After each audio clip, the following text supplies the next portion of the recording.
أعوذ بالله من الشيطان الرجيم. بسم الله الرحمن الرحيم.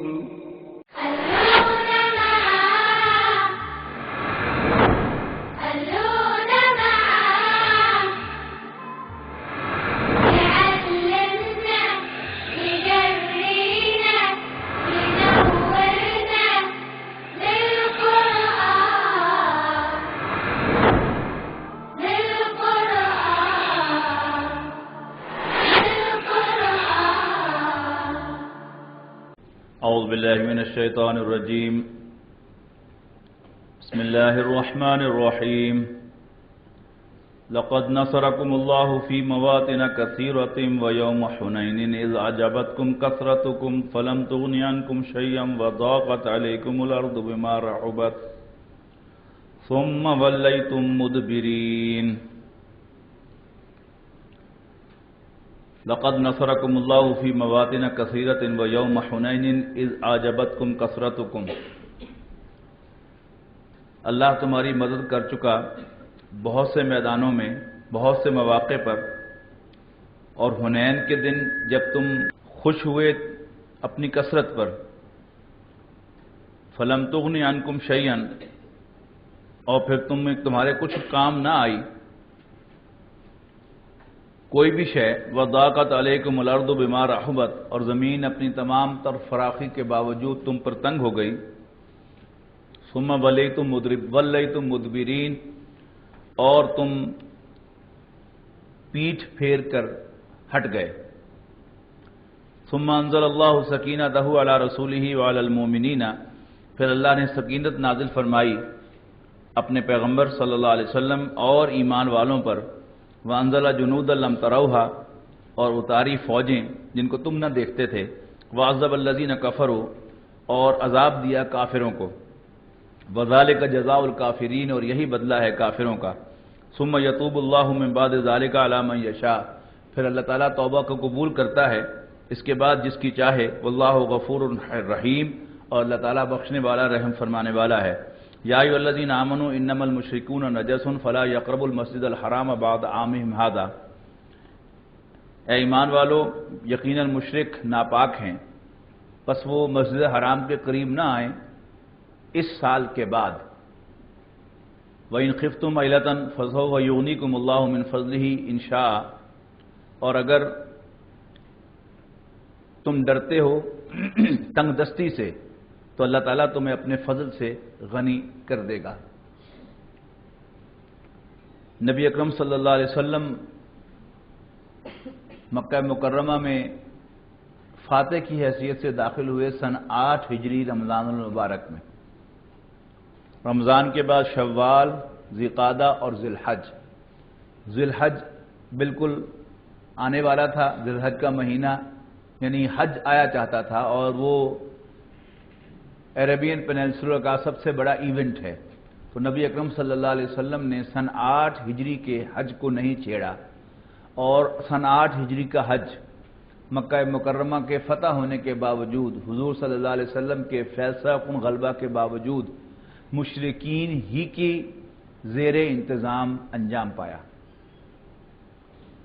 لیکن سن 9 ہجری کا حج نبی اکرم صلی اللہ علیہ وسلم نے اس کا انتظام اپنے ہاتھ میں لیا، اور باقاعدہ ایک حج ڈیلیگیشن مدینہ منورہ سے روانہ فرمایا حضرت ابوبکر رضی اللہ تعالیٰ عنہ کی قیادت میں.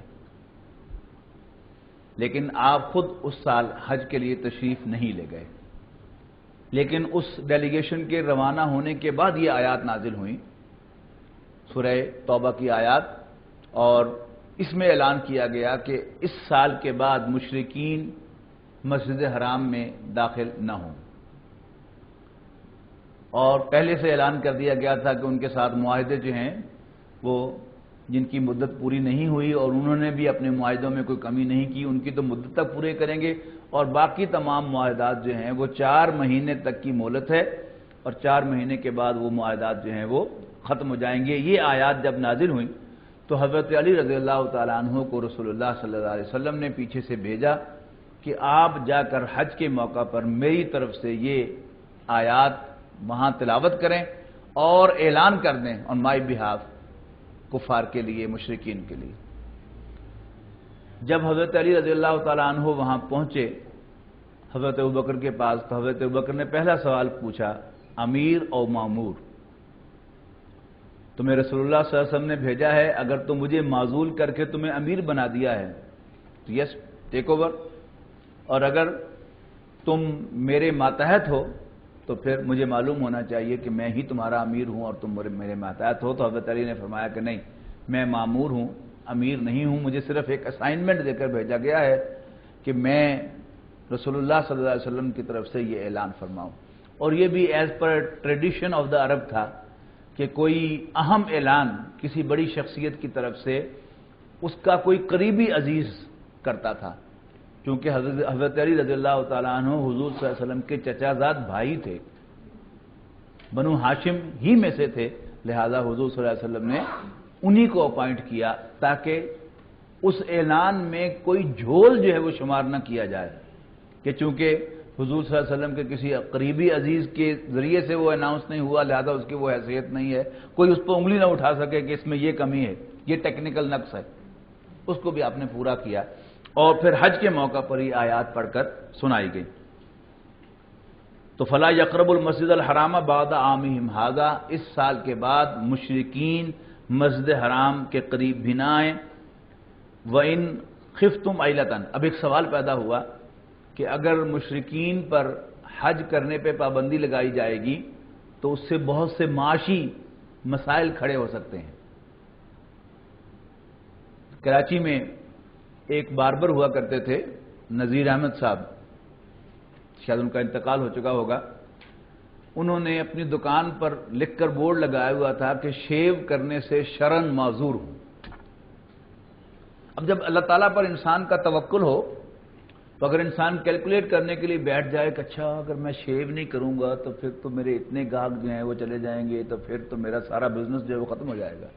لیکن جب انسان کو اللہ تعالیٰ پر توکل ہوتا ہے اور ایمان ہوتا ہے کہ یہ کام حرام ہے میں نے نہیں کرنا، تو پھر وہ یہ نہیں سوچتا کہ میرا بزنس جو ہے وہ اپ ہوگا یا ڈاؤن ہوگا، میں کھاؤں گا کہاں سے، بھوکا مروں گا، نہیں، ایک چیز حرام ہے وہ حرام ہے۔ تو انہوں نے بورڈ لکھ پہ لگا دیا، اور مجھے یاد ہے کہ محترم ڈاکٹر زہر احمد صاحب رحمہ اللہ ہر ماہ کراچی جایا کرتے تھے، تو وہ اپنی کٹنگ ان سے جا کے کروایا کرتے تھے، یعنی ان کی اسی دین کے ساتھ اس تعلق کی وجہ سے کہ جب وہ لاہور میں رہتے تھے اور ہر ماہ ان کا کراچی جانا ہوتا تھا تو کٹنگ ان سے جا کے کرواتے تھے۔ تو اللہ تعالیٰ کسی اور طریقے سے کمپنسیٹ کرتا ہے کہ لاہور اور پتہ نہیں پاکستان کے کتنے علاقوں سے ایسے لوگ جو ہیں جو ان کو اس لحاظ سے اپریشیٹ کرتے تھے کہ یہ ایک دیندار شخص ہے، اس کی کٹنگ میں زیادہ برکت ہے، تو اللہ تعالیٰ کیسے کمپنسیٹ کرتا ہوگا، وہ اللہ کا کام ہے۔ بندے کا کام کیا ہے کہ میں نے حرام کام نہیں کرنا، خواہ میں بھوکا مر جاؤں۔ تو وَإِن خِفْتُمْ عَيْلَةً، اور اگر تمہیں تنگ دستی کا اندیشہ ہو، فَسَوْفَ يُغْنِيكُمُ اللَّهُ مِنْ فَضْلِهِ إِنْ شَاءَ، تو اللہ اگر چاہے گا تو اپنے فضل سے تمہیں غنی کرے گا۔ ان اللہ علیم حکیم، بے شک اللہ تعالیٰ جاننے والا حکمت والا ہے۔ قاتل الذین لا یؤمنون باللہ ولا بالیوم الآخر، لڑو ان لوگوں سے جو نہیں ایمان رکھتے اللہ پر اور نہ ہی آخرت کے دن پر، ولا یحرمون ما حرم اللہ، اور نہ ہی حرام سمجھتے ہیں جس کو اللہ نے حرام کیا ہے، ورسولہ، اور اس کے رسول نے، ولا یدینون دین الحق، اور قبول نہیں کرتے سچا دین، من الذین اوتوا الکتاب، اہل کتاب میں سے، حتی یؤتوا الجزیۃ عن ید وہم صاغرون، یہاں تک کہ اپنے ہاتھوں سے جزیہ دیں اور چھوٹے ہو کر رہیں۔ اب یہ ایک رعایت تھی جو بنی اسرائیل کو دی گئی، یعنی اہل کتاب کو دی گئی کہ اگر وہ اپنے دین پر قائم بھی رہیں تو وہ عرب کی سرزمین میں رہ سکتے ہیں بشرطے کہ وہ سیکیورٹی پرچیز کر لیں جزیہ دے کر۔ جزیہ کیا ہے؟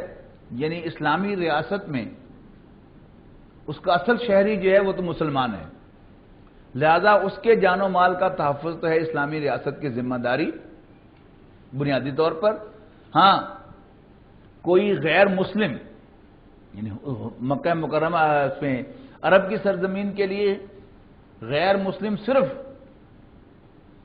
اہل کتاب جو ہے وہ جزیہ دے کر رہ سکتا تھا، لیکن باقی جو سارا علاقہ ہے اسلامی ریاست کے اندر کوئی بھی غیر مسلم وہ جزیہ دے گا اور وہاں پر اسے سیکیورٹی پرووائڈ کی جائے گی اس کے اگینسٹ، ورنہ وہ اسلامی ریاست کا اصل شہری نہیں بن سکتا۔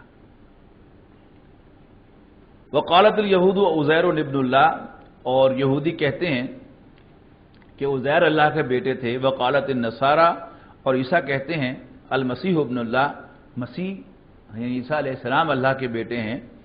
ذالک قولہم بافواہہم، یہ ان کی منہوں کی باتیں ہیں۔ یضاعون قول الذین کفروا من قبل، ریس کرنے لگے اگلے کافروں کی بات کی یہ بھی۔ قاتلہم اللہ، اللہ انہیں ہلاک کرے گا۔ انا یوفکون، کہاں پھرے جاتے ہیں۔ اتخذوا احبارہم ورہبانہم اربابا من دون اللہ، یہ اپنے عالموں اور اپنے صوفیوں کو اللہ کو چھوڑ کر خدا بناتے ہیں۔ والمسیح ابن مریم، اور مریم کے بیٹے مسیح کو بھی۔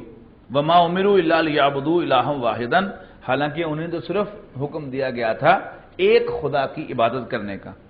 لا الہ الا ہو، اس کے سوا کوئی معبود نہیں ہے۔ سبحانہ عما یشرکون، وہ پاک ہے اس شرک سے جو وہ کرتے ہیں۔ یریدون ان یطفئوا نور اللہ بافواہہم، وہ چاہتے ہیں کہ اللہ کے نور کو اپنی پھونکوں ہی سے بجھا دیں۔ ویاب اللہ الا ان یتم نورہ، اور اللہ نہ رہے گا بدون اس کے کہ وہ اپنے نور کو مکمل کرے۔ ولو کرہ الکافرون، خواہ یہ بات کافروں کو بری لگے۔ هو الذی ارسل رسولہ بالہدی ودین الحق، وہی تو ہے جس نے بھیجا اپنے رسول صلی اللہ علیہ وسلم کو الہدی یعنی قرآن دے کر، ودین الحق اور ایک سچا دین دے کر، لی یظہرہ علی الدین کلہ، تاکہ وہ غالب کر دیں اس دین کو کل کے کل دین پر۔ ولو کرہ المشرکون، خواہ یہ بات مشرکوں کو بری لگے۔ یہاں نوٹ کیجئے گا کہ اللہ کے نور کو بجھانا، نور کیا ہے؟ روشنی، یعنی قرآن، سنت، فقہ اور جو دینی علوم ہیں یہ کیا ہیں؟ اللہ کی روشنی ہے۔ ان کو بجھانے کے درپے ہیں یہ، مراد اس میں ذکر پیچھے کس سے ہو رہا ہے؟ یہود کا ذکر ہو رہا ہے، نصارہ کا ذکر ہو رہا ہے، لیکن اللہ تعالیٰ اس روشنی کو مکمل کرے گا، یعنی وہ روشنی کے جو حضرت نوح علیہ السلام سے شروع ہوئی تھی، رسالت کی روشنی، یعنی قصہ آدم و ابلیس کی آخر میں فرمایا تھا نا کہ اما یاتینکم منی ہدن، تو جب بھی میری طرف سے تمہارے پاس کوئی ہدایت آئے، فمن تبع ہدایا فلا خوف علیہم ولا هم یحزنون، تو جو کوئی میری ہدایت کی پیروی کرے گا تو انہیں نہ ڈرنے کی ضرورت ہے اور نہ وہ غمگین ہوں گے۔ اب وہ سلسلہ ہدایت شروع ہوا حضرت نوح علیہ السلام سے، پہلے ایک چراغ کی شکل میں، صرف اس میں بنیادی 3 باتیں، اللہ کو مانو، آخرت کو مانو اور مجھے اللہ کا رسول مانو۔ یا قوم اعبدوا اللہ، اللہ کی بندگی کرو، ما لکم من الہ غیرہ، اللہ کے سوا کوئی تمہاری عبادت کے لائق نہیں ہے۔ انی لکم رسول امین، میں تمہاری طرف بھیجا ہوا ایک امانت دار، ٹرسٹ وردی پیغمبر ہوں۔ فاتقوا اللہ واطیعون، پس اللہ سے ڈرو اور میرا کہنا مانو۔ ما اسألکم علیہ من اجر، اور میں اس سروس کے اگینسٹ تم سے کوئی ریکمپنسیشن طلب نہیں کرتا۔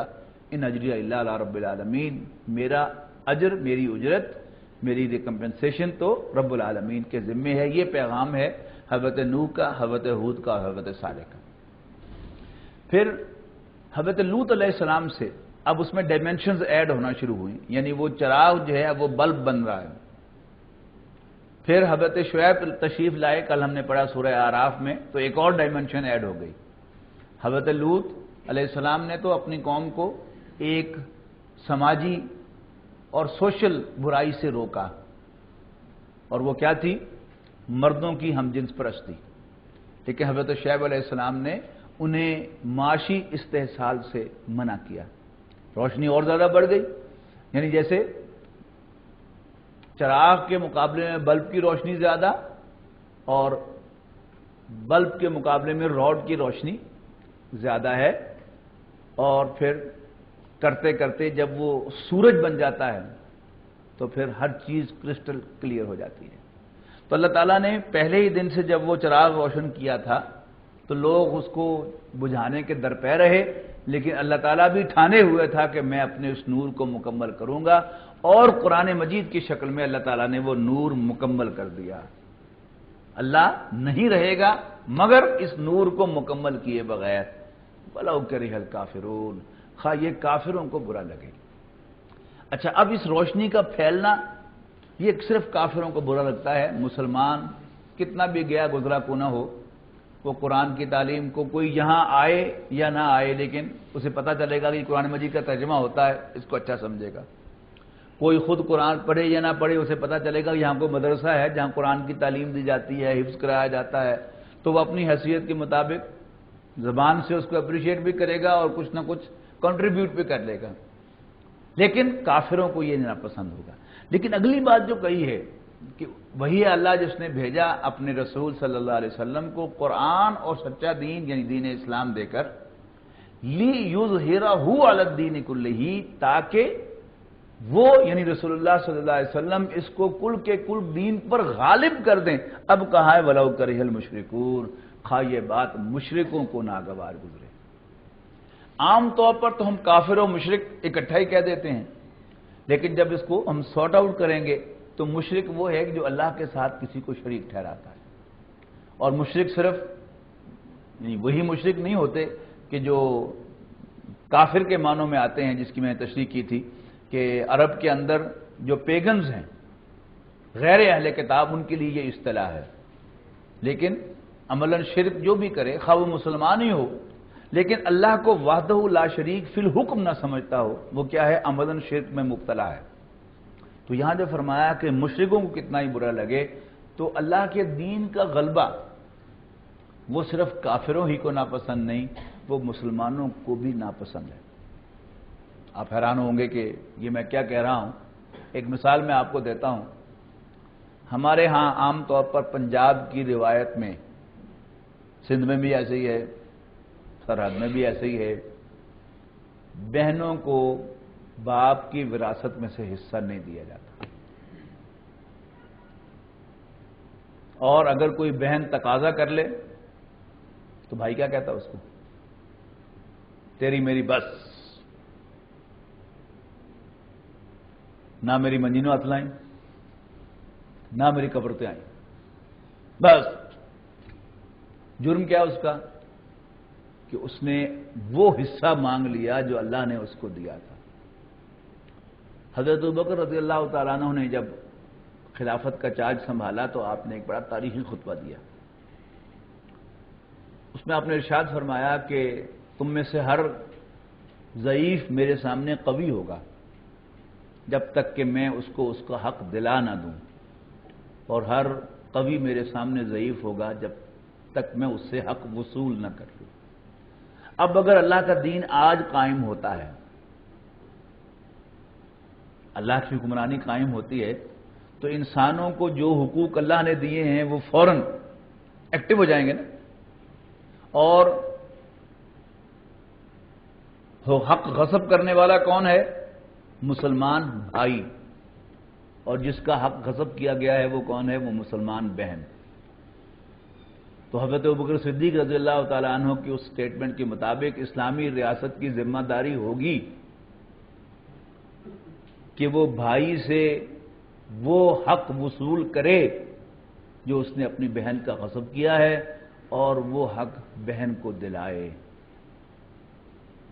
تو اگر آج ہماری سمجھ میں یہ بات آ جائے، اگر میں اپنی بہن کا حق دبائے بیٹھا ہوں اور میری سمجھ میں آ جائے کہ اللہ کے دین کے غلبے کا مطلب یہ ہے، تو میں اسلام زندہ باد کہنا چھوڑ دوں گا کہ نہیں؟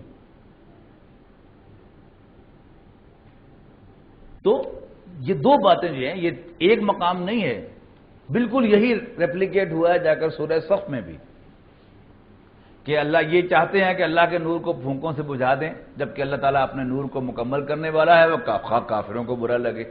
اور ساتھ ہی فرمایا بالکل یہ آیت جو کہ تم آئی ہے، هو الذی ارسل رسولہ بالہدی ودین الحق لیظہرہ علی الدین کلہ ولو کرہ المشرکون.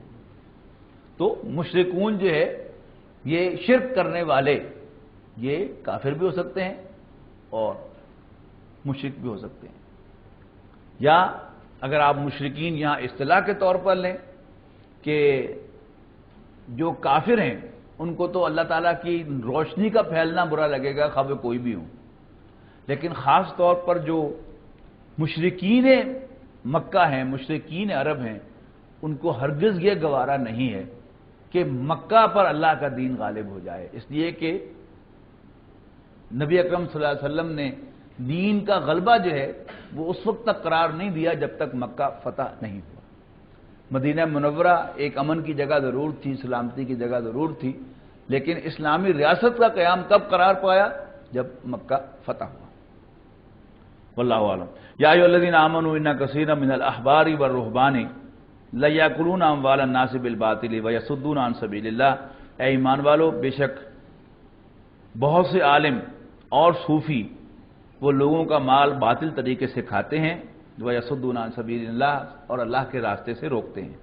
والذین یکنزون الذھب والفضة ولا ينفقونها فی سبیل اللہ فبشرهم بعذاب علیم، اور وہ لوگ کہ جو سونا اور چاندی جمع کرتے ہیں اور اس میں سے اللہ کے راستے میں خرچ نہیں کرتے، بس انہیں خوشخبری دے دو ایک دردناک عذاب کی، یوم یحمى علیہا فی نار جہنم،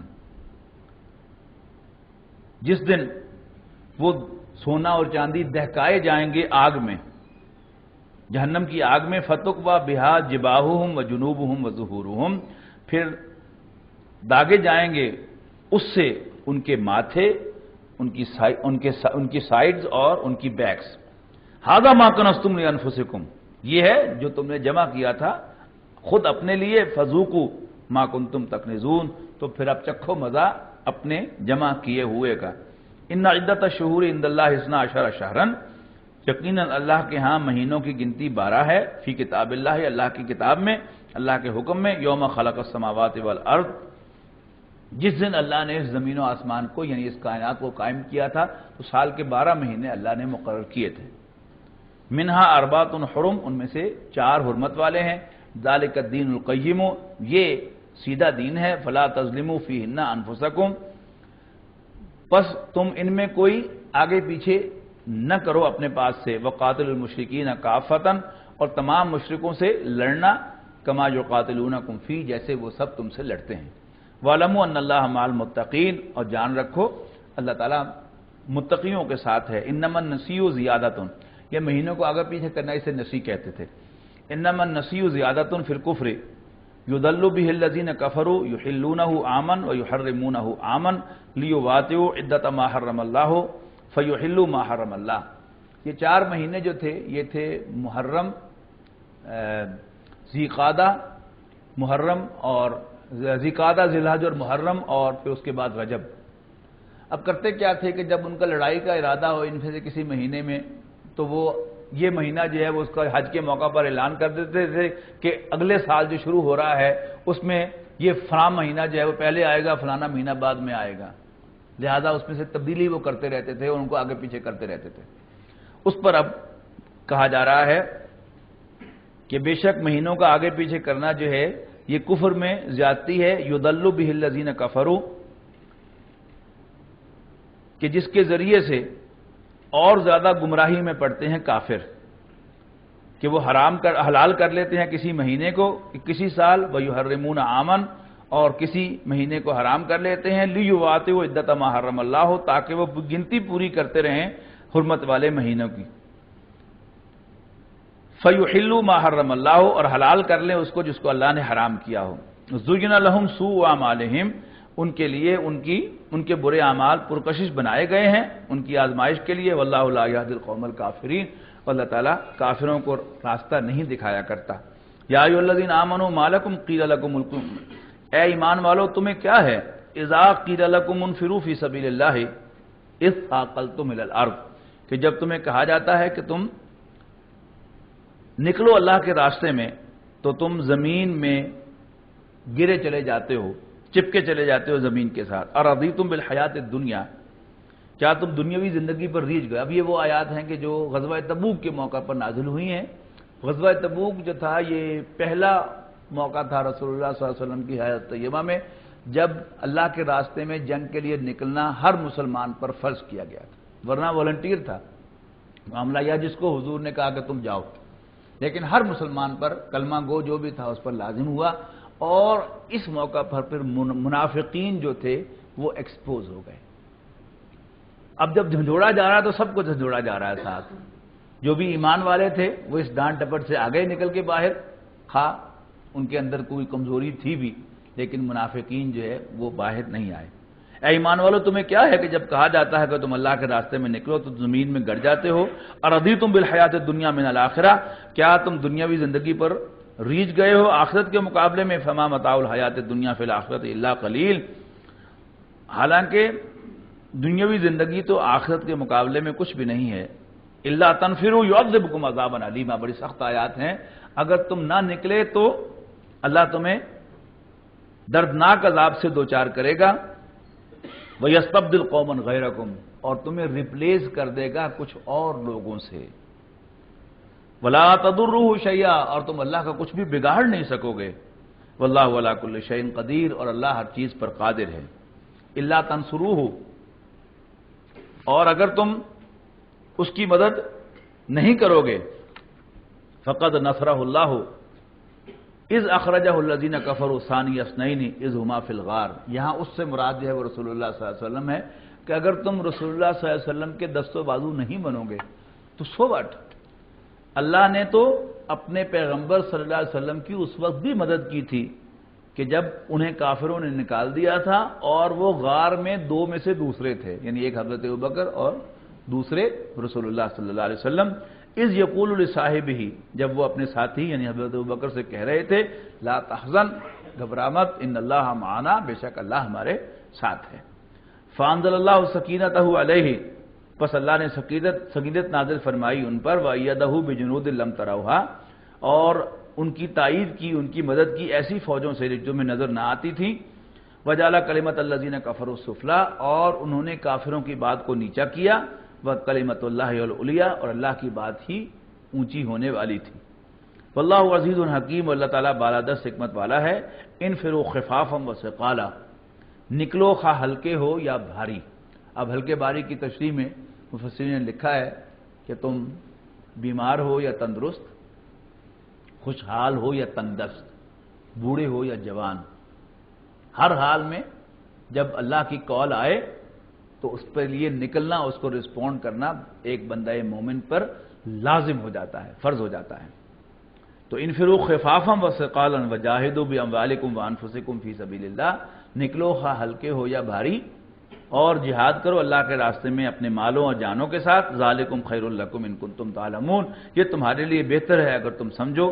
لو کان عرضا قریبا وسفرا قاصدا، اب موٹر کاریں تو نہیں تھیں، سفر تو ہونا تھا سارا گھوڑوں پر اور اونٹوں پر، اور جانا کہاں تھا؟ وہ رومن امپائر کے سرحد پہ جانا تھا، شام کی طرف جانا تھا، بہت فاصلہ اور شدید گرمی کا موسم، آن ٹاپ آف دیٹ کھجور ان کا، جیسے ہمارے ہاں جب یہ تھریشرز اور ہارویسٹرز نہیں آئے تھے تو ہمارا پنجاب کا ایک محاورہ تھا کہ مرندی ویل نہیں ہوتی، اور پورے پنجاب میں آپ کو شہروں کے اندر مزدوری کرنے کے لیے مزدور نہیں ملتے تھے کہ سب لوگ جو ہے باڑیوں میں چلے گئے، کٹائی کا موسم آ گیا، تو اب ان کا جو کیا تھا، پھل جو تھا وہ کھجور تھا، کھجور کا پھل پکا ہوا تھا، اب اگر اس کو اتارا نہیں جاتا تو پھل ضائع ہو جاتا ہے، سارے سال کی پروڈیوس ضائع ہو جاتی ہے اور اس کی معیشت پر بڑا برا اثر پڑتا ہے، تو بہت سخت امتحان تھا۔ لو کان عرضا قریبا وسفرا قاصدا، اور اگر کوئی نزدیک کی جگہ ہوتی اور سفر ہلکا ہوتا، لتبعوا کا، تو یہ آپ کے پیچھے آپ کی پیروی کرتے، ولکن بعدت علیہم الشقہ، لیکن سفر کی جو مسافت کی لمبائی ہے ان کو نظر آ رہی ہے، اس کی وجہ سے ہی آپ کا ساتھ نہیں دے رہے۔ وَسَيَحْلِفُونَ بِاللَّهِ لَوِ اسْتَطَعْنَا، اور یقیناً یہ آپ کے پاس قسمیں کھاتے ہوئے آئیں گے کہ اگر ہمارے پاس، یعنی منافقین کا ذکر شروع ہو گیا کہ اگر ہمارے پاس استطاعت ہوتی لَخَرَجْنَا مَعَكُمْ، تو ہم تمہارے ساتھ نکلتے، يُهْلِكُونَ أَنفُسَهُمْ، جو اپنے آپ کو ہلاک کر رہے ہیں، وَاللَّهُ يَعْلَمُ إِنَّهُمْ لَكَاذِبُونَ، جبکہ اللہ جانتا ہے کہ یہ جھوٹے ہیں۔ عَفَا اللَّهُ عَنْكَ، بڑی خوبصورت آیات ہیں، حضور صلی اللہ علیہ وسلم سے کہا جا رہا ہے اللہ آپ کو معاف کرے، لِمَا أَذِنْتَ لَهُمْ، آپ نے انہیں اجازت کیوں دی تھی؟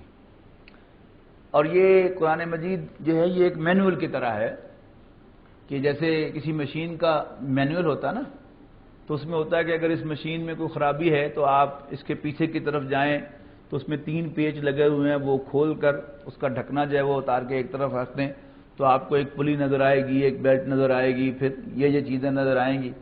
تو آپ اس کو پہلے بیلٹ کو اتار لیں، پھر پلی کے آپ جو ہیں وہ اسکرو اس کے نٹ کو کھولیں اور پلی اتار لیں۔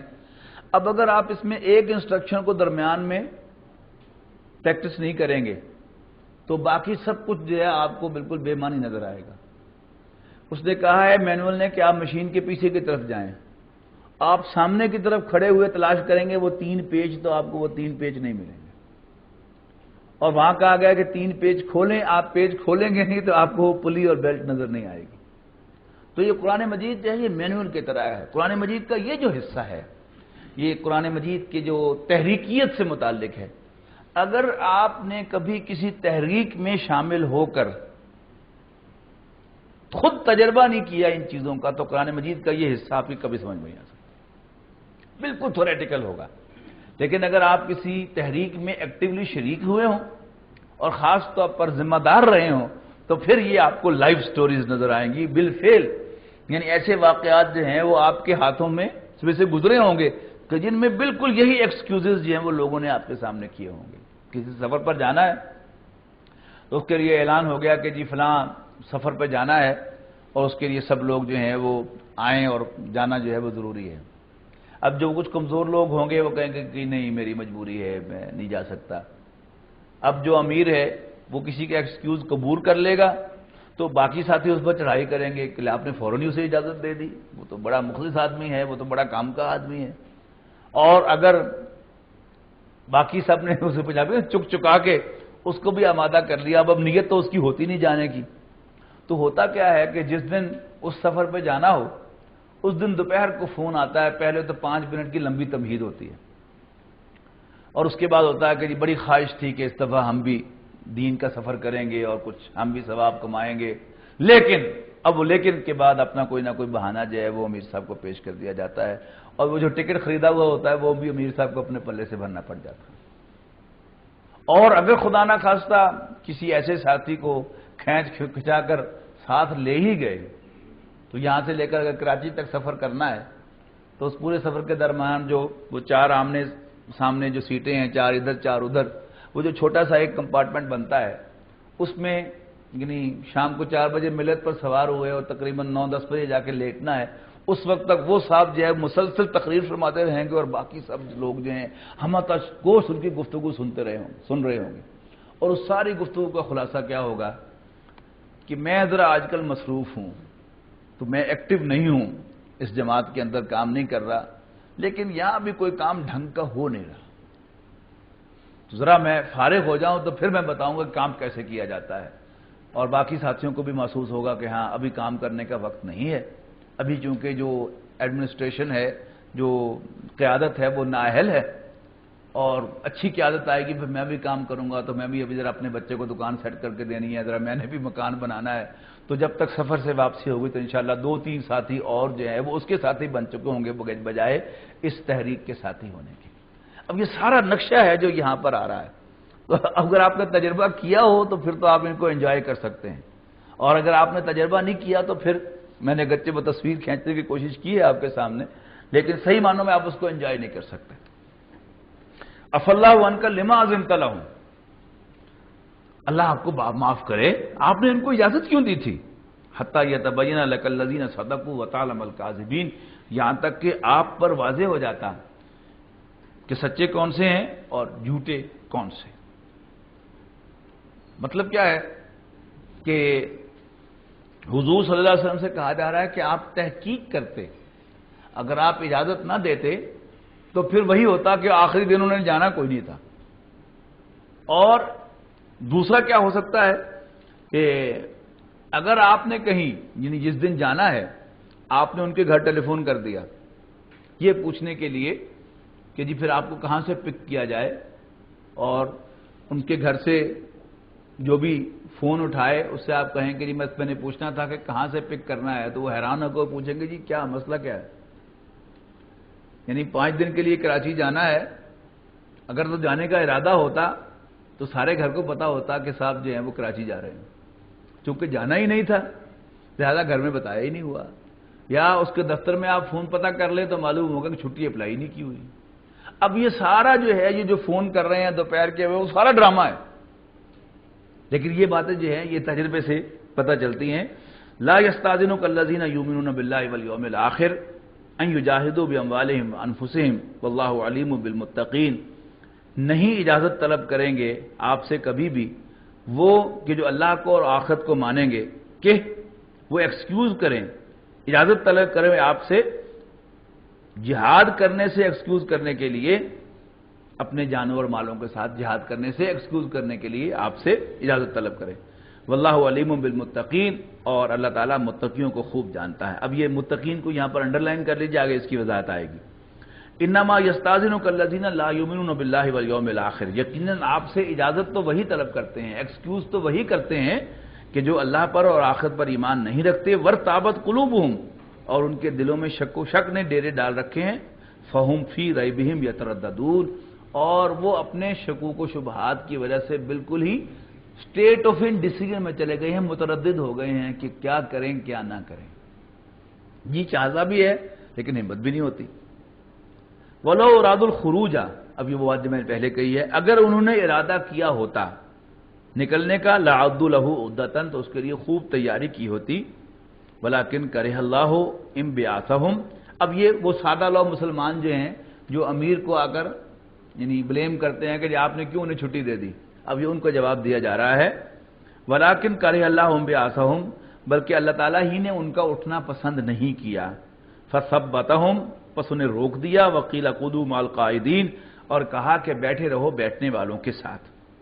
لَوْ خَرَجُوا فِيكُمْ، اگر وہ تمہارے ساتھ سفر میں نکلتے، مَا زَادُوكُمْ إِلَّا خَبَالًا، تو وہ تمہارے اندر خرابی ہی کو اور بڑھاتے. وَلَا أَوْضَعُوا خِلَالَكُمْ يَبْغُونَكُمُ الْفِتْنَةَ، اور تمہارے اندر گھوڑے دوڑاتے پھرتے کہ وہ تلاش کریں فتنوں کو. عبداللہ ابن ابی منافقین کا سردار تھا. غزوہ بنی مستلق میں وہ رسول اللہ صلی اللہ علیہ وسلم کے ساتھ نکلا تھا، اور ایک سفر میں اس نے کتنے فتنے کھڑے کیے تھے وہ آپ سیرت کی کتابوں میں پڑھیے گا. حضرت عائشہ پر تہمت اس نے اسی سفر میں لگائی، اور وہ سورہ منافقون میں جب آپ پہنچیں گے تو اس نے کیا کیا بکواس کی تھی وہاں پر سامنے آئی تھی، وہ اسی سفر میں اس نے کی تھی. تو چنگا نہیں سی گھر ہی بیٹھا رہتا. یہ ہے اصل میں ان آیات کا اصل جو تھیم.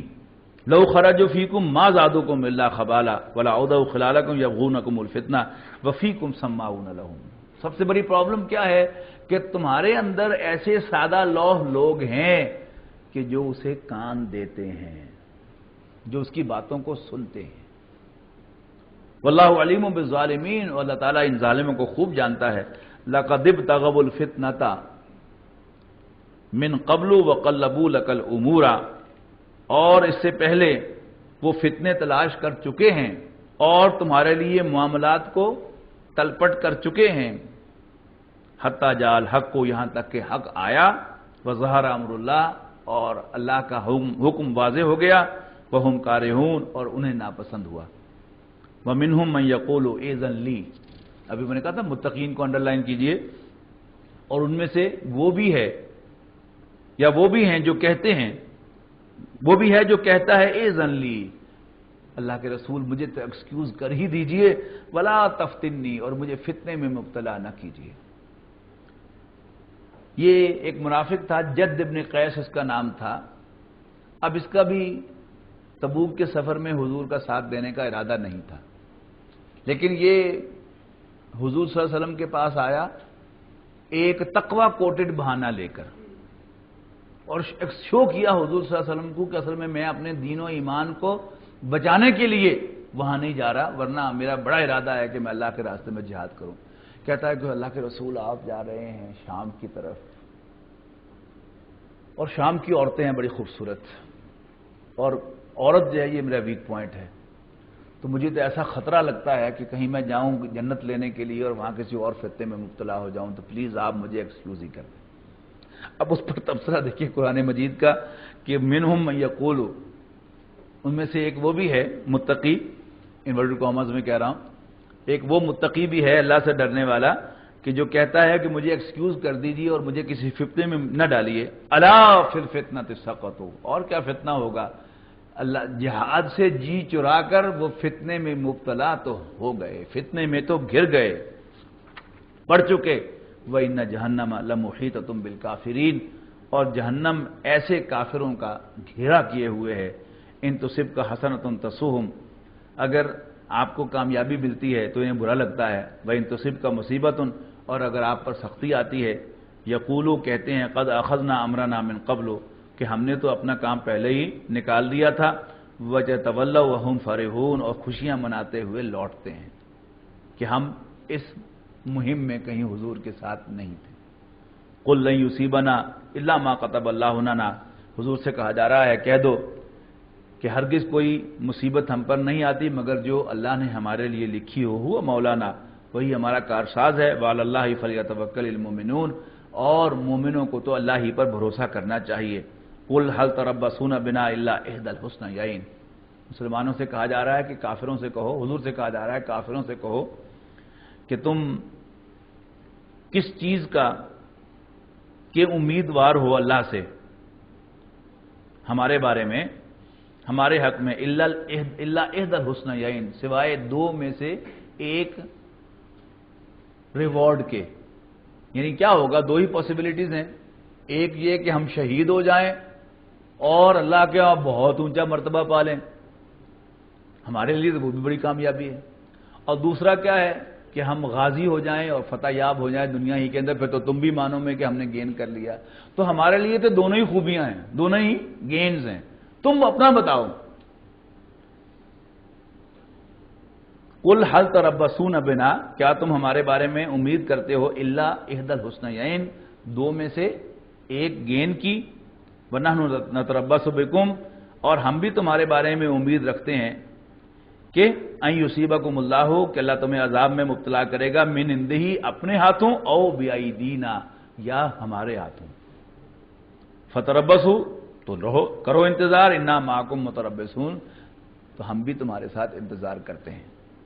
قُلْ أَنفِقُوا طَوْعًا أَوْ كَرْهًا، یعنی اگر آپ نے قرآن مجید کا ترجمہ نہیں پڑھا ہوا ذرا غور سے اس انداز سے، تو قرآن مجید آپ کو ایک اور طرح کی کتاب لگتی ہے، لیکن اگر آپ نے قرآن مجید کا ترجمہ جو ہے اس کو ایک ذرا لائیو انداز میں پڑھا ہو تو پھر ایک اور طرح کی کتاب لگتی ہے۔ اب یہ طنز اور یہ گفتگو ایک دور بیٹھے ہوئے جو قرآن مجید کو صرف ایک خشک سی کتاب سمجھتا ہے، وہ بالکل ایکسپیکٹ نہیں کر رہا ہوتا کہ قرآن مجید میں ایسی باتیں بھی ہوں گی کہ لو جی تانوں کی لبنا سانوں کی لبنا، ان کی تو وہ انداز ہے نا کہ تانوں کی لبنا سانوں کی لبنا، پاویں ادھر ہوئے تو پاویں ادھر ہوئے سان تو پھر بھی لب جانا، تسی اپنی سناؤ۔ یہ ہے اس کا انداز بالکل قرآن مجید کا کہ تانوں جتیاں پیڑیاں پیڑیاں اللہ نے آپ مارنی ہیں کہ ساڈے ہتھوں مارنی ہیں، اسی اس گل کا انتظار کر رہے ہیں۔ قل انفقوا طوعا او کرہا، منافقین سے کہ کہو کہ خرچ کرو خواہ خوشی سے یا ناخوشی سے، تنگی سے، لن یتقبل منکم، اللہ تم سے قبول نہیں کرے گا، انکم کنتم قوما فاسقین، اس لیے کہ تم نافرمان لوگ ہو۔ وما منعهم ان تقبل منهم نفقاتهم، اور موقوف نہیں ہوا قبول ہونا ان کے نفقات کا، ان کے صدقات کا، الا انہم کفروا باللہ ورسولہ، اس لیے کہ یہ اللہ اور اس کے رسول کا کفر کرتے ہیں۔ منافقین کی بات ہو رہی ہے۔ ولا یاتون الصلاۃ الا وهم کسالى، اور نماز کی طرف نہیں آتے مگر جی ہارے ہوئے سستی سے۔ ولا ينفقون الا وهم کارہون، اور نہیں خرچ کرتے مگر بے دلی سے۔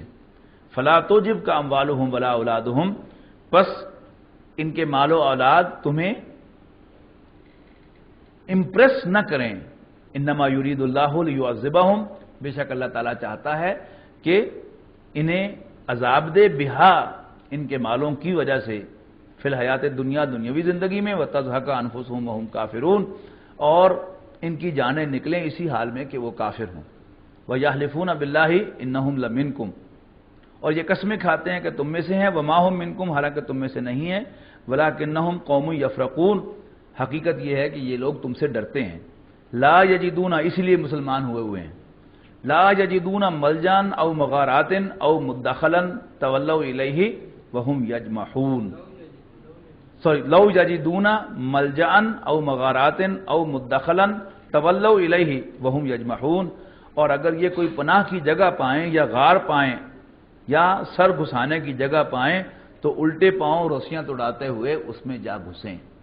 اصل بات یہ ہے کہ انہیں کوئی جگہ نہیں مل رہی، ورنہ مارے باندھے کہ یہ مسلمان ہیں کہ ان کے پاس کوئی اور چوائس نہیں ہے، ورنہ دل سے یہ مسلمان نہیں ہیں۔ وَمِنْهُمْ مَن يَلْمِزُكَ فِي الصَّدَقَاتِ، اور ان میں سے وہ بھی ہیں کہ جو اے نبی صلی اللہ علیہ وسلم آپ کو الزام دیتے ہیں کہ آپ صدقات کے بانٹنے میں انصاف نہیں کر رہے۔ یہ غزوہ حنین کے بعد یہ واقعہ پیش آیا تھا کہ حضور صلی اللہ علیہ وسلم نے جو 9 مسلم تھے ان کو، یعنی بہت سی بھیڑ بکریاں جو ہیں ان کو خوش کرنے کے لیے تاکہ وہ اسلام کے ساتھ ہول ہارٹیڈلی شامل ہو جائیں ان کی تالیف قلب کے لیے۔ اس پر منافقین نے کہا لو جی جب اپنوں نے نکال دیا تھا تو ہم یاد آ گئے تھے، اور اب جب مال غنیمت ملا ہے تو پھر اپنے یاد آ گئے ہیں، یہ انصاف نہیں کر رہے آپ۔ کسی ایک منافق نے حضور سے کہا کہ عدل یا محمد، محمد انصاف کرو صلی اللہ علیہ وسلم۔ تو حضور صلی اللہ علیہ وسلم فرمایا کہ لم عادل فمن یعدل، اگر میں انصاف نہیں کروں گا تو پھر کون انصاف کرے گا؟ اب یہ اس بیک گراؤنڈ میں بات جو ہے وہ ہو رہی ہے کہ جو آپ پر الزام لگاتے ہیں، اصل بات کیا ہے؟ فَإِنْ أُوتُوا مِنْهَا رَضُوا، اگر ان کو اس میں سے دے دیا جاتا ہے تو راضی ہو جاتے ہیں، وَإِنْ لَمْ يُؤْتُوا مِنْهَا، اور اگر انہیں نہ دیا جائے اِذَا هُمْ يَسْخَطُونَ، تو یہ بگڑ جاتے ہیں۔ وَلَوْ أَنَّهُمْ رَضُوا مَا آتَاهُمُ اللَّهُ وَرَسُولُهُ، اور اگر یہ راضی ہو جاتے اس پر جو اللہ اور اس کا رسول انہیں دیں، وَقَالُوا حَسْبُنَا اللَّهُ، اور کہتے کہ اللہ ہمارے لیے کافی ہے، سَيُؤْتِينَ اللَّهُ مِنْ فَضْلِهِ وَرَسُولُهُ، تو دیتے اللہ اور اس کے رسول انہیں اپنے فضل میں سے، اِنَّا إِلَى اللَّهِ رَاغِبُونَ، بے شک ہم اللہ ہی کو چاہتے ہیں۔ ہمیں تو صرف اللہ اور اس کا رسول ہی چاہیے۔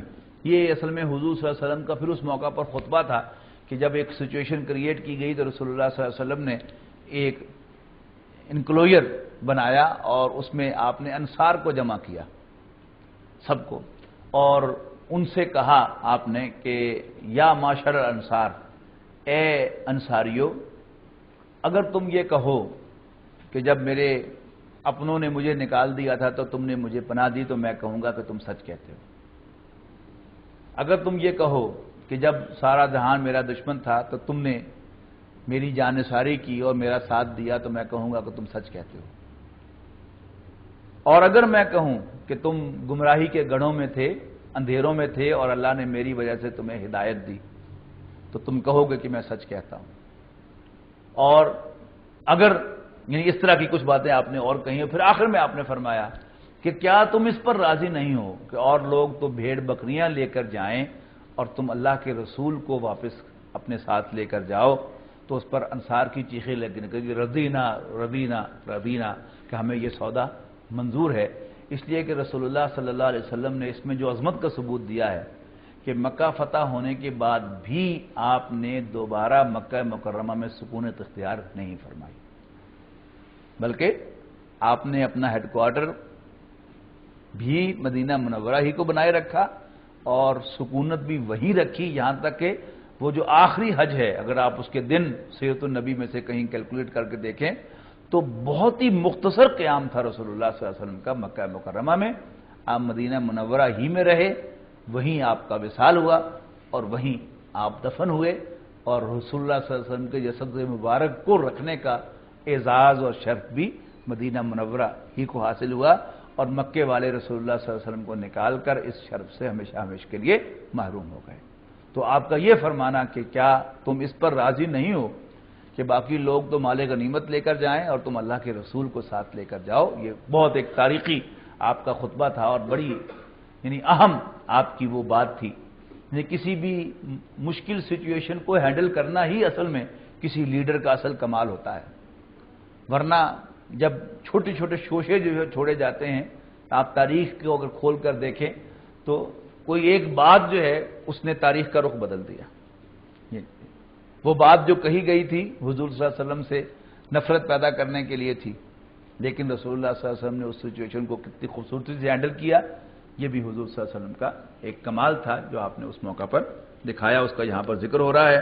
وَقَالُوا حَسْبُنَا اللَّهُ، اور انہوں نے کہا کہ اللہ ہمارے لیے کافی ہے، سَيُؤْتِينَ اللَّهُ مِنْ فَضْلِهِ وَرَسُولِهِ إِنَّا إِلَى اللَّهِ رَاغِبُونَ إِنَّمَا الصَّدَقَاتُ لِلْفُقَرَاءِ وَالْمَسَاكِينِ وَالْعَامِلِينَ عَلَيْهَا وَالْمُؤَلَّفَةِ قُلُوبُهُمْ وَفِي الرِّقَابِ وَالْغَارِمِينَ وَفِي سَبِيلِ اللَّهِ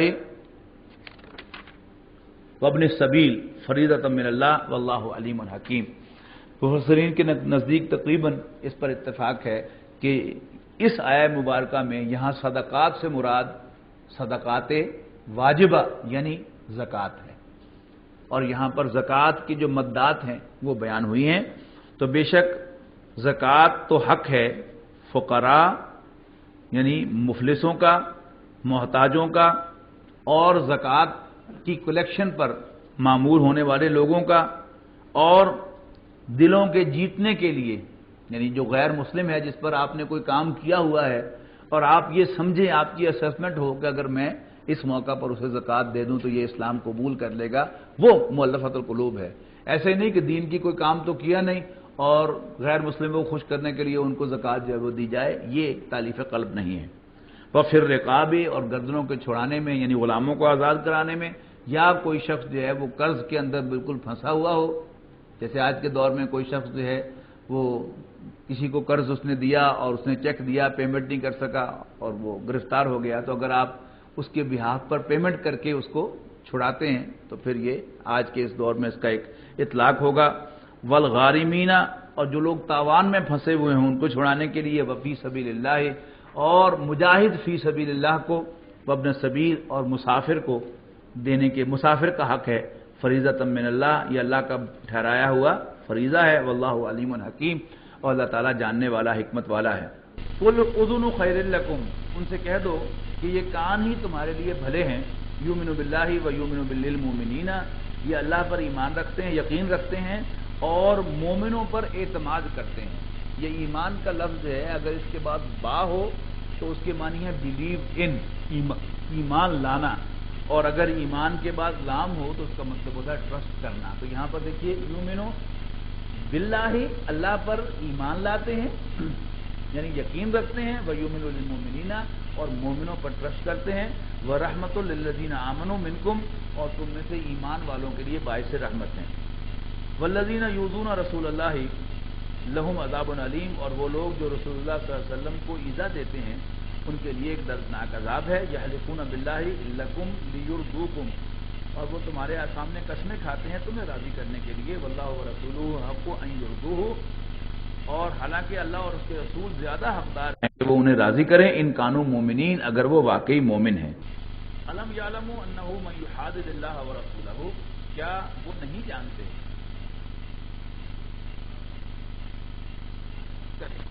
اور اس کے رسول کی، فَإِنَّ لَهُ نَارَ جَهَنَّمَ خَالِدًا فِيهَا، تو اس کے لیے جہنم کی آگ ہے ہمیشہ ہمیشہ اس میں رہنے کے لیے، ذَلِكَ الْخِزْيُ الْعَظِيمُ، یہ ہے بڑی رسوائی۔ يَحْذَرُ الْمُنَافِقُونَ أَن تُنَزَّلَ عَلَيْهِمْ سُورَةٌ تُنَبِّئُهُم بِمَا فِي قُلُوبِهِمْ، ڈرا کرتے ہیں منافق اس بات سے کہ نازل ہو مسلمانوں پر ایسی کوئی صورت کہ جو ان پر واضح کر دے جو کچھ ان کے دلوں میں چھپا ہے۔ قُلِ اسْتَهْزِئُوا، ان سے کہو کہ اڑاتے رہو مذاق، ان اللہ مخرج ما تحذرون، بے شک اللہ تعالیٰ وہ کھول دے گا جس سے تم ڈرتے ہو۔ وَلَئِن سَأَلْتَهُمْ لَيَقُولُنَّ إِنَّمَا كُنَّا نَخُوضُ وَنَلْعَبُ، اور اگر تم ان سے پوچھو گے کہ یہ کیا بکواس کیا تم نے تو کہیں گے یار ہم تو بس ایسے ہی گپ شپ لگاتے ہیں اور شغل میلہ کرتے ہیں۔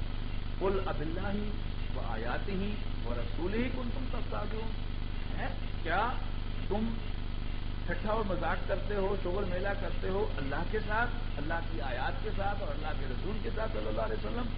لا تعتذروا، اب بہانے مت بناؤ، قد کفرتم بعد ایمانکم، تم ایمان لانے کے بعد کفر کر چکے ہو۔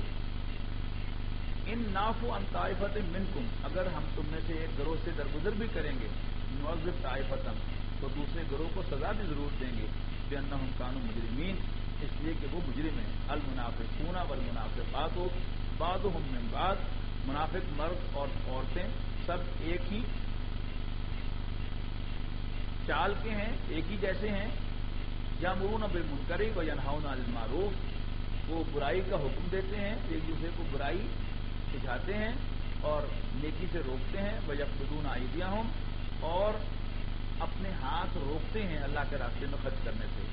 نسوا اللہ، وہ اللہ کو بھول گئے ہیں، فنسیہم، پس اللہ بھی انہیں نظر انداز کرے گا۔ ان المنافقین هم الفاسقون، یقیناً منافق نافرمان ہیں۔ وعد اللہ المنافقین والمنافقات والکفار نار جہنم خالدین فیہا، اللہ نے وعدہ کیا ہے منافق مردوں اور منافق عورتوں سے اور کافروں سے جہنم کی آگ کا ہمیشہ ہمیشہ اس میں رہنے کے لیے. یہ حسبہم وہی بس ان کے لیے کافی ہے. ولعنہم اللہ اور اللہ نے ان پر لعنت فرمائی ہے. ولہم عذاب مقیم اور ان کے لیے ہمیشہ ہمیشہ کا عذاب ہے. کالذین من قبلکم کانوا اشد منکم قوۃ واکثر اموالا واولادا. جس طرح تم سے پچھلے لوگ زیادہ تھے تم سے طاقت میں بھی اور زور رکھتے تھے مال اور اولاد کا تمہارے مقابلے میں زیادہ. فاستمتعوا بخلاقہم تو انہوں نے فائدہ اٹھا لیا اپنے حصے کا. فاستمتعتم بخلاقکم بس تم بھی فائدہ اٹھا لو اپنے حصے کا.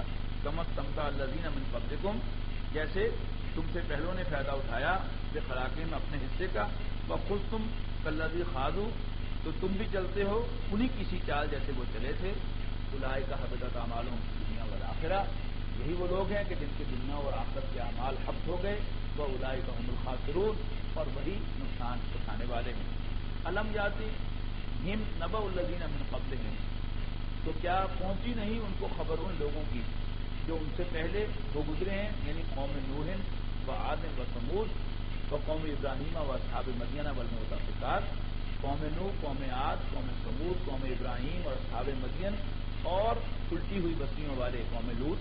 اتتہم رسلہم بالبینات ان کے پاس ان کے پیغمبر آئے تھے ان کی طرف بھیجے ہوئے یعنی پیغمبر آئے تھے. پیغمبر ہوتے تو اللہ کے ہیں لیکن جب کسی قوم کی طرف نسبت دی جائے تو اس کا مطلب ہے اس قوم کی طرف کی جائے. تو اتتہم رسلہم بالبینات ان کے پاس آئے اللہ کے ان کی طرف بھیجے ہوئے رسول واضح نشانیاں لے کر.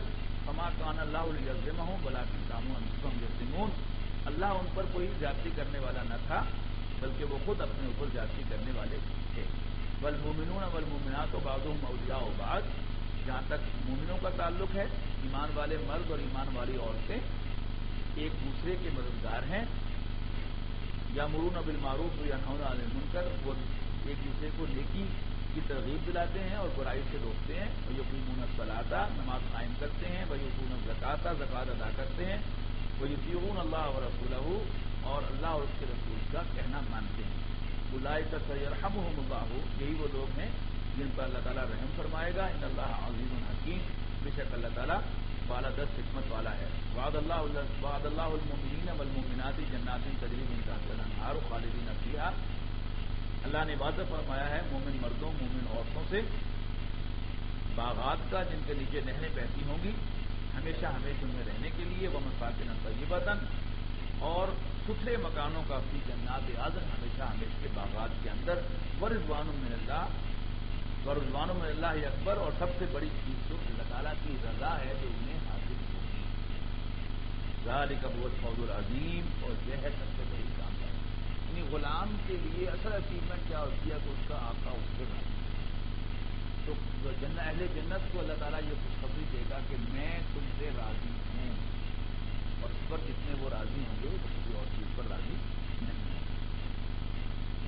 ذالک هو الفوز العظیم یہ بہت یہی ہے سب سے بڑی کامیابی. یا ایھا النبی جاہد الکفار والمنافقین واغلظ علیہم اے نبی صلی اللہ علیہ وسلم لڑائی کیجیے جہاد کیجیے کفار و منافقین سے اور ان سے سختی کیجیے. ومأواہم جہنم اور ان کا ٹھکانہ جہنم ہے. وبئس المصیر اور وہ بہت برا ٹھکانہ ہے. اب دیکھیے یہاں پر جہاد کرنے کو کہا گیا ہے منافقین سے بھی اور کفار سے بھی. لیکن ہمیں حضور صلی اللہ علیہ وسلم کی حیات طیبہ میں کہیں بھی منافقین کے ساتھ جنگ تو یہ سختی شارٹ آف دیٹ جو ہے وہ جہاد کے اندر آ جائے گی لیکن قتال جو ہے وہ صرف لڑائی ہی کے لیے آتا ہے. ومأواہم جہنم اور ان کا ٹھکانہ جہنم ہے. وبئس المصیر اور وہ بہت برا ٹھکانہ ہے. یحلفون باللہ ما قالوا وہ اپنی باتوں پر اللہ کی قسمیں کھاتے ہیں. ولقد قالوا کلمۃ الکفر حالانکہ وہ کفریہ کلمات کہہ رہے ہیں. وکفروا بعد اسلامہم اور وہ مسلمان ہونے کے بعد کافر ہوئے ہیں. وہموا بما لم ینالوا اور انہوں نے اس چیز کا قصد کیا جو اصل میں ان کو ملی نہیں. وما نقموا الا ان اغناهم اللہ ورسولہ اور یہ سب کچھ اسی کا بدلہ تھا کہ اللہ تعالیٰ نے ان کو دولت مند کر دیا تھا اور اللہ کے رسول نے ان کو اپنی عنایات سے نوازا تھا. فَإِن يَتُوبُوا يَكُ خَيْرًا لَهُمْ اور اگر وہ اب بھی توبہ کر لیں تو ان کے لیے بہتر ہے. وَإِن يَتَوَلَّوْا يُعَذِّبْهُمُ اللَّهُ عَذَابًا عَلِيمًا، اور اگر اب بھی نہیں مانیں گے تو اللہ تعالیٰ انہیں دردناک عذاب سے دوچار کرے گا، پھر دنیا والآخرہ، دنیا اور آخرت.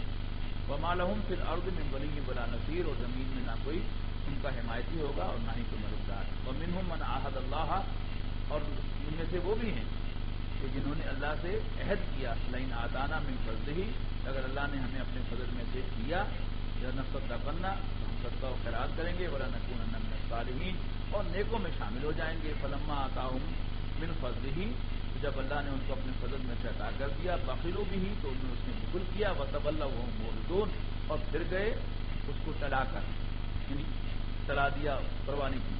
فَعَاقَبَهُمْ نِفَاقًا فِي قُلُوبِهِمْ، اللہ تعالیٰ سے جب وعدہ کیا جاتا ہے کہ تم مجھے دے گا تو میں تیرے راستے میں لگاؤں گا، پھر انسان اس سے پھرے، سزا کیا ہے؟ فَعَاقَبَهُمْ نِفَاقًا فِي قُلُوبِهِمْ، تو اللہ تعالیٰ نے ان کے دلوں میں نفاق کا مرض پیدا کر دیا، نفاق کا بیج بو دیا. اِلَىٰ یوم یلقونہ، اس دن تک کے لیے کہ جب وہ اللہ سے ملیں گے، بما اخلف اللہ ما وعدوہ، اس لیے کہ انہوں نے اللہ سے کیے ہوئے وعدے کی خلاف ورزی کی، فبما کانوا یکذبون، اور اس لیے کہ وہ جھوٹے تھے. الم یعلموا ان اللہ یعلم سرہم و نجواہم، کیا انہیں معلوم نہیں ہے کہ اللہ تعالیٰ ان کے بھیدوں کو اور ان کے سیکرٹ مشوروں کو جانتا ہے. وان اللہ علام الغیوب، اور اللہ تعالیٰ چھپی باتوں کا بھی جاننے والا ہے. الذین یلمزون المتطوعین من المؤمنین فی الصدقات، وہ لوگ کہ جو الزام دیتے ہیں، تانے دیتے ہیں ان مسلمانوں کو جو دل کھول کر صدقات دیتے ہیں، جیسے حضرت ابوبکر صدیق اسی غزوہ تبوک کے موقع پر گھر میں جھاڑو پھیر کے لے آئے، سارا کچھ لا کے حاضر کر دیا، تو یہ تو بہت برے لگتے تھے منافقین. والذین لا یجدون الا جہدہم، اور وہ بھی کہ جو دینے کے لیے کچھ نہیں پاتے سوائے اپنی مزدوری.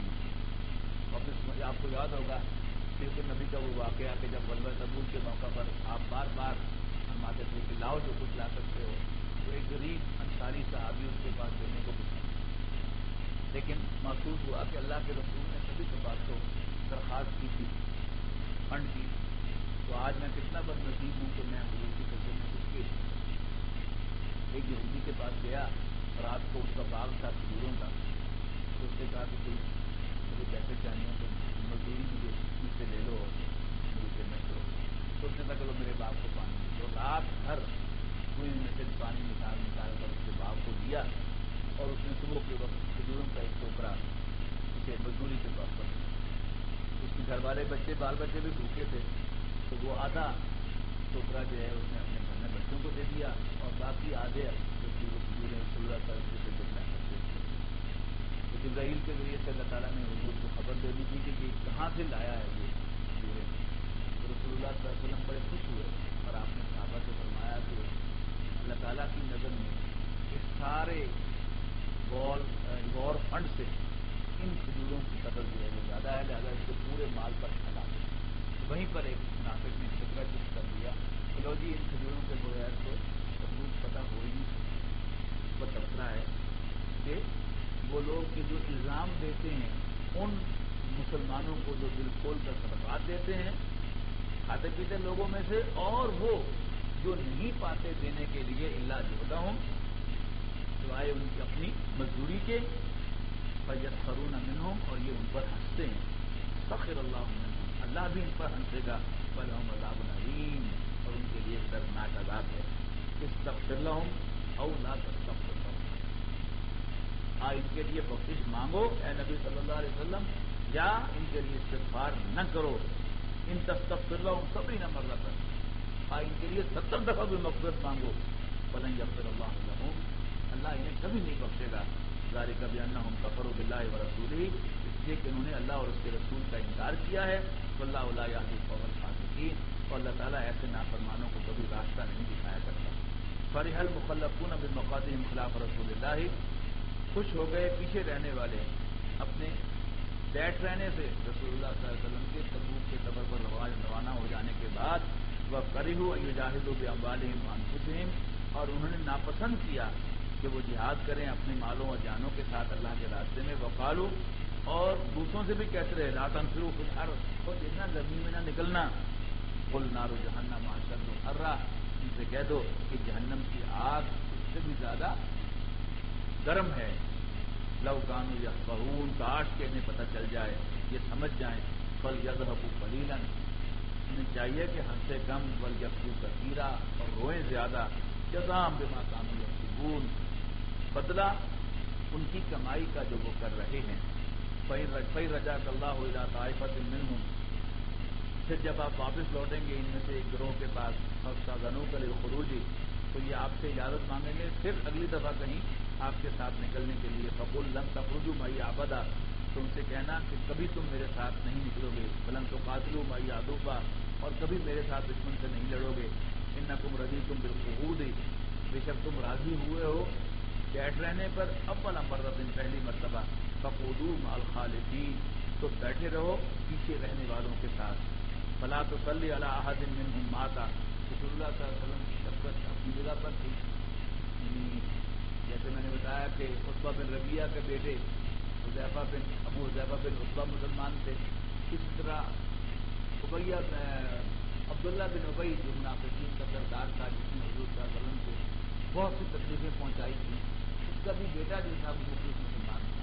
جب عبداللہ فوت ہوا تو وہ حضور صلی اللہ علیہ وسلم کی خدمت میں حاضر ہوئے اور درخواست کی کہ آپ اپنا کرتا میرے والد کے لیے عطا کر دیں اور آپ اس کی نماز جنازہ پڑھا دیں. تو آپ نے اپنے ساتھی کی دل جوڑی کے لیے دونوں کام کیے. اب اس پر حضور صلی اللہ علیہ وسلم کہہ رہا ہے کہ ایسے منافقوں کی آپ بجائے 70 دفعہ بھی دعائیں مغفرت کریں تو ہم نے نہیں کریں. فَلَا تُصَلِّ عَلَىٰ أَحَدٍ مِّنْهُمْ مَاتَ أَبَدًا، ان میں سے کوئی مر جائے تو کبھی آپ اس کی نماز نہ پڑھیں. فَلَا تَقُمْ عَلَىٰ قَبْرِهِ، اور اس کی قبر پر کھڑے نہ ہوں اس کے اعزاز کے لیے.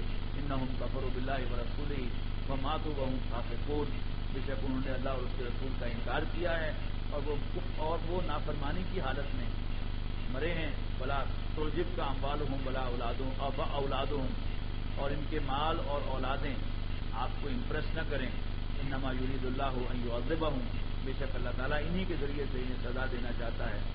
پھر دنیا میں وَتَذْهَبَ أَنفُسُهُمْ وَهُمْ كَافِرُونَ، اور ان کی جانیں نکلیں گی اس حال میں کہ وہ کافر ہی ہوں گے.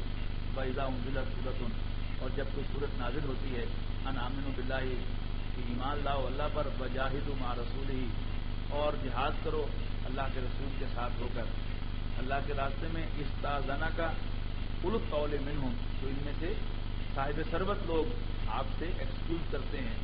وقالوا ذرنا، کہتے ہیں ہمیں چھوڑ دیجئے. نکم مع القاعدین، کہ ہم بیٹھنے والوں کے ساتھ شامل ہو جائیں. رضوا بأن یکونوا مع الخوالف، اب انہیں تانا دیا جا رہا ہے کہ یہ راضی ہیں کہ وہ عورتوں کے ساتھ شامل ہو جائیں. وَطُبِعَ عَلَىٰ قُلُوبِهِمْ، اور ان کے دلوں کو سیل کر دیا گیا ہے. فَهُمْ لَا يَفْقَهُونَ، لہذا اب یہ کبھی نہیں سمجھیں گے. لَٰكِنِ الرَّسُولُ وَالَّذِينَ آمَنُوا مَعَهُ جَاهَدُوا بِأَمْوَالِهِمْ وَأَنفُسِهِمْ، جبکہ رسول صلی اللہ علیہ وسلم اور ان کے ساتھ ایمان لانے والے اپنے مالوں اور جانوں سے جہاد کرتے ہیں. فَأُولَٰئِكَ لَهُمُ الْخَيْرَاتُ، اور یہی وہ لوگ ہیں جن کے لیے خوبیاں ہیں، نیکیاں ہیں. وَأُولَٰئِكَ هُمُ الْمُفْلِحُونَ، اور وہی فلاح پانے والے ہیں. أَعَدَّ اللَّهُ لَهُمْ جَنَّاتٍ، اللہ نے ان کے لیے باغات تیار کیے ہیں. تجری من تحتها الانہار، ان کے نیچے نہریں بہتی ہوں گی. خالدین فیہا، ہمیشہ ہمیشہ میں رہنے کے لیے. ذالک الفوز العظیم، یہ ہے سب سے بڑی کامیابی. بارک اللہ لی و لکم فی القرآن العظیم ونفعنی و ایاکم بما فیہ من الحکیم.